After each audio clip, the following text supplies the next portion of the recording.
திரைத்துறையில் 50 ஆண்டுகள்ன்ற மிகப்பெரிய சாதனை செஞ்ச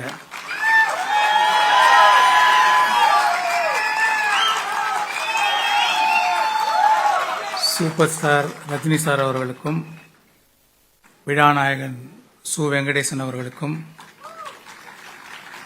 ஆனந்த விகடன் நிர்வாக ஆசிரியர் ஸ்ரீனிவாசன் அவர்களுக்கும், திரு உதயச்சந்திரன் ஐஏஎஸ் அவர்களுக்கும், ரோகிணி அவர்களுக்கும், கோபிநாத் அவர்களுக்கும், வந்திருக்கும் பெரியோர்களுக்கும், பாரியின் வாசகர்களுக்கும் அனைவருக்கும் வணக்கம். நான் இது வரைக்கும் புத்தகம் சம்பந்தப்பட்ட விழாவில் வாழ்த்துறையெல்லாம் சொன்னதில்லை. ஒரு ஃபிலிம் மேக்கராக வேள்பாரி நாவலோட உண்டான கனெக்ஷனையும் வியந்த விஷயங்களையும் பகிர்ந்துக்கலான் இருக்கேன். விகடன் நிர்வாக ஆசிரியர் சீனிவாசன் வந்து ஒரு தடவை என்னை சந்திச்சப்போ, ஆனந்த விகடனில் வேள்பாரின்னு ஒரு நாவல் வார வாரம் வந்துட்டு இருக்கு, படித்தா படம் பார்க்குற மாதிரியே இருக்கு, நீங்கள் படமாக எடுத்தால் நல்லா இருக்கும் அப்படின்னாங்க. நான் அநேகமாக வெளியில் கதைகள்லாம் பண்ணுறது இல்லைன்றனாலையும் அது படிக்க நேரம் இல்லைன்றனாலையும் பார்க்குறேன் சார் அப்படின்னு சொல்லியிருந்தேன். அதுக்கப்புறம் பார்த்தீங்கன்னா இந்த கரோனா டைமில் புத்தகங்கள்லாம் படிக்கலாம் அப்படின்னு முடிவு பண்ணப்போ ஞாபகம் வந்தது வேள்பாரி தான். சரி, இந்த வேள்பாரி புக்கை படிக்கலான்னு தேடினா எங்கேயுமே ஒரு பிரதி கூட கிடைக்கல. நான் டைரக்டர் வசந்தபாலன்ட்ட சொன்னேன். அவரும் தேடி பார்த்துட்டு அவர் டைரக்டா சு வெங்கடேசன் அவர்களுக்கே ஃபோன் பண்ணி, சார் எங்கேயும் கிடைக்கலன்னு அவர் வச்சிருந்த பர்சனல் பிரதியை கொடுத்து அனுப்பிச்சாரு. அதில் தான் நான் அந்த புக்கை நான் படித்தேன். நாவல்கள் பெரும்பாலும் உணர்வுகளாக தான் விரியும். ஆனால் வேள்பாரி உணர்வுகளோட விஷுவல்ஸும் போட்டி போட்டுக்கிட்டு விரிஞ்சுது. சூரிய ஒளி பின்னணியில் சில் அவுட்டில் அறிமுகமாகிற பாரியில் ஆரம்பிச்சு பிரம்மாண்டமான காக்கா விரிச்சு 4 வருஷத்துக்கு ஒரு தடவை தோன்ற ஒளிவாள், வட்டாற்று மணலில் வர்ற ஆயிரக்கணக்கான யானைப்படைன்னு காட்சிகள் விரிஞ்சுக்கிட்டே இருக்கு. பாரி கபிலருக்கு ஒரு விருந்து கொடுப்பார். விருந்து கொடுக்கும்போது இந்த 60ஆம் கோழி, அந்த பகரின்ற பறவையுடைய ஈரல், மான், இதுங்களுடைய இறைச்சி எல்லாம் வைக்கிறாங்க. அந்த இறைச்சிக்கு மேட்சிங்காக கல், அதை தேரல் சொல்றாங்க, அது வைக்கிறாங்க. அதுக்கு மேட்சிங்காக இசை, அதுக்கு பொருத்தமா இப்போ மான் கறினா மான் டான்ஸ், ஒரு மான் நடனம், இப்படின்னு ரொம்ப அற்புதமான அந்த விருந்து காட்சி எனக்கு உண்மையில ஒரு சாங் ஓடுது பின்னாடி அது எடுக்கிறதுக்கு. இப்போ முல்லைக்கு தேர் கொடுத்தான் பாரின்ட்டு நம்ம பாரியோடைய கருணையை பற்றி நம்ம ஸ்கூலில் படிச்சிருக்கோம். இந்த நாவலில் பாருங்க, ஒரு காலங்காத்தால கபிலரை கூட்டிகிட்டு பாரி ரொம்ப தூரம் நடந்து போய்கிட்டே இருக்காரு. ரொம்ப தூரம் வந்தாச்சு. அப்போ கபிலர் கேட்குறாரு, இன்னும் எவ்வளோ தூரம் போகணும் அப்படின்னு. அப்போ பாரி கேட்குறாரு, கால் வலிக்குதா, நான் வேணா தோளில் தூக்கிக்கிட்டுமா அவங்கள அப்படின்னு கேட்குறாரு.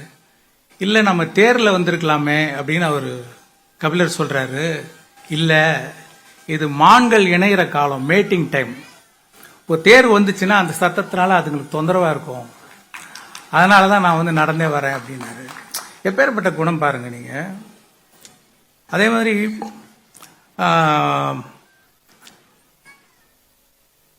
எங்க விட்டாலும் ஒரே திசையில உட்கார்ற தேவாங்கு, பூமிக்கு அடியில் விலை உயர்ந்த மணிக்கற்களை ரகசியமா சேமிச்சு வச்சிருக்கிற பாடி நகர், அதுக்கு லேண்ட்மார்க்கா வானத்தில் இருக்கிற நட்சத்திர கூட்டம், அந்த நட்சத்திரத்தை பகல்லையும் பார்க்கக்கூடிய கருநெல்லி, பாரியின் காதலி ஆதினி அணைச்சதும் ஒரு இலை கூட தெரியாம மொத்த மரமும் பூத்து குலுங்குற 7 இலை பாலை, காதலர்கள் பாரியும் ஆதினியும் இணைஞ்சு விடுற அந்த மூச்சில் விரிகிற நிலமுரண்டி மலர், குறிப்பிட்ட மூலிகை சாப்பிட்டுட்டு அந்த இலைகளை சாப்பிட்டுட்டு அந்த தான் மூக்குலேருந்து அந்த நீர்த்தோல், அதே மீன் சட்டை, பாம்பு சட்டை அப்படி உரிச்சிட்டு இணையற வெண்சாரை, ஒளி வீசும் வெண்சாரை பாம்புகள், சுண்டா பூனை, பறக்கும் பாம்புகள், ஒரே கடியில் குதிரையோட கழுத்தை துண்டாக்குற தோகை நாய்கள், மழை நீரை மட்டுமே குடிக்கிற சக்கரவாக பறவை, தண்ணீருக்குள்ளே எறிகிற பால் குரட்டி செடி, 2 நாட்கள் ஆனாலும் போதை குறையாத நறுமணம் வீசக்கூடிய சோமப்பூண்டு பானம், சிறகு நாவல், இரவில் ஒளிரும் ராவெரி மரம், இப்படி போயிட்டே இருக்கு லைக்கு.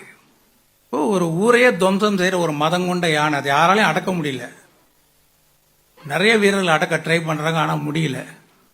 அப்போ ஒரு குழந்தைய மார்பில் வச்சுட்டு இருக்கிற ஒரு பெண்மணி அசால்ட்டாக தூக்கி பின்னாடி போட்டுக்கிட்டு ஒரு மூலிகை செடியை காமிச்சு அப்படியே அந்த யானையை மண்டியிட வச்சு பயந்து திருப்பி காட்டுக்குள்ளே ஓட விட்ட ஒரு பரம்பு பெண்மணி. அப்புறம் தீக்களி பூசிக்கிட்டு நெருப்புக்குள்ளேருந்து வந்து எதிரிகளை வெட்டி சாய்ச்சிட்டு திருப்பி தீக்குள்ளேயே போயிடுற பரம்பு வீரர்கள். எதிரிகள் கூட்டத்தை அழிக்க வேற வழி தெரியாம மாடுகளோட கொம்புகளை கொளுத்தி விட்டு தாக்க வச்சு அதுங்க செத்து விழுந்ததும் குமுறி அழுது அந்த எரிஞ்ச மாட்டோட கொம்பை எடுத்து அப்படியே தான் நெஞ்சில குத்திட்டு சாவர கோவன் கதாபாத்திரம். பாரி உயிரை காப்பாத்துறதுக்காக தான் உயிரே தியாகம் செய்யற பாண்டிய இளவரசி பொற்சுவை. தான் உயிரோட இருந்தா பாரி மலையிலேருந்து கீழே இறங்கி போயிட மாட்டான்னு ஒரு வில்லை எடுத்து தான் காலில் இழுத்து தான் நடு வயிற்றுல பாய்ச்சி இறந்து போற தேக்கன்.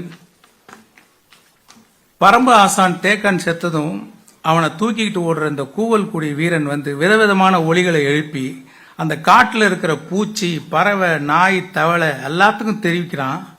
அதுங்க அத்தனையும் சோகத்தோட ஒரே நேரத்தில் குரல் எழுப்புறது அற்புதமான ஒரு இடங்க. இந்த மாதிரி நான் எங்கேயும் வந்து கேள்விப்பட்டதும் இல்லை, படித்ததும் இல்லை. இது வரைக்கும் வராத ஒரு சோக பாடல் சிச்சுவேஷன் இது. எதிரிகளோட யானைப்படை வந்து தண்ணி குடிக்கிற குளத்துல வந்து சங்கு அட்டைகளை போட்டு அதுங்க யானை வாய் வழியா போய் மூளையை அரிக்க வச்சு மதம் பிடிக்க வச்சு வீழ்த்துறது. ராத்திரியில் நெருப்பா தகிக்கிற அந்த அனலி பூச்சிகளை கூட எதிரிகளை தாக்குற ஒரு ஆயுதமா பயன்படுத்துற பாரியோட புத்தி, யுக்தி, இப்படி ஏகப்பட்ட விஷயங்களை அருமையாக எழுதியிருக்காரு சு வெங்கடேசன் அவர்கள். இது வந்து ஒரு இன்ஃபர்மேஷன் யுகம். Information is wealth. அதனால தான் 20 வயசுலேருந்து 30 வயசு வாசகர்களையும் இந்த வேள்பாரி நாவல் அதிகமாக ஈர்த்திருக்கு. சு வெங்கடேசன் அவர்களை என்னன்னு சொல்லி பாராட்டுறது? பூமிக்கு அடியில் விலை உயர்ந்த மணிக்கற்களை சேமிச்சு இருக்கிற இடத்த பாழி நகர்னு சொல்ற மாதிரி தனக்குள்ள விலை மதிப்பில்லாத அறிவையும் படைப்பு திறனையும் சேமிச்சு வச்சிருக்கிற பாழி நகர்னு இவரை சொல்லலாமா? கல்கிக்கு ஒரு பொன்னியின் செல்வன் மாதிரி ஆனந்த விகடனுக்கு ஒரு வேள்பாரி.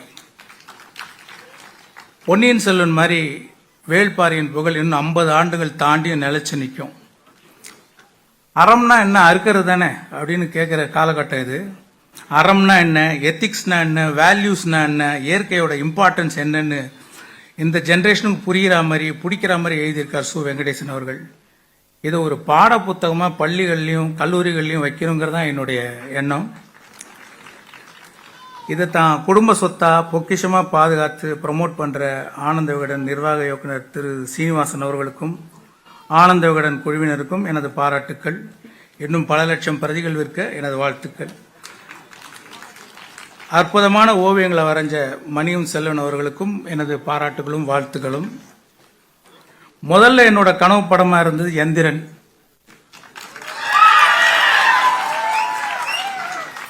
இப்போ என்னுடைய கனவு படம் வேள்பாரி.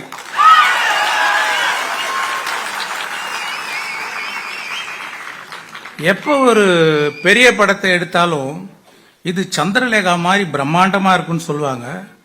ஆனா உண்மையிலேயே சந்திரலேகாவோட ஒப்பிடுற மாதிரியும் அதுக்கும் மேலேயும் ஒரு படமா வேள்பாரி வரும் நம்புறேன். SS வாசனையா இருந்திருந்தாங்கன்னா அவங்களே இதை ப்ரொடியூஸ் பண்ணியிருப்பாங்கன்னு நினைக்கிறேன். ஏன்னா இதில் அவ்வளோ ஸ்கோப் இருக்கு. Performance, photography, music, lyrics, dialogues, art direction, costumes, action, choreography, VFX, சவுண்ட்ஸ்ன்னு இன்னும் புது புது டெக்னாலஜி அறிமுகப்படுத்தக்கூடிய கதையாக இருக்கு Velpari. Game of Thrones, Avatar மாதிரி உலகம் போற்றக்கூடிய அறிவுபூர்வமான ஜனரஞ்சகமான காவியமா ஒரு பெருமை மிக்க இந்திய படைப்பா, தமிழ் படைப்பா வரக்கூடிய சாத்தியம் இதில் இருக்கு. Hope dream comes true. நன்றி.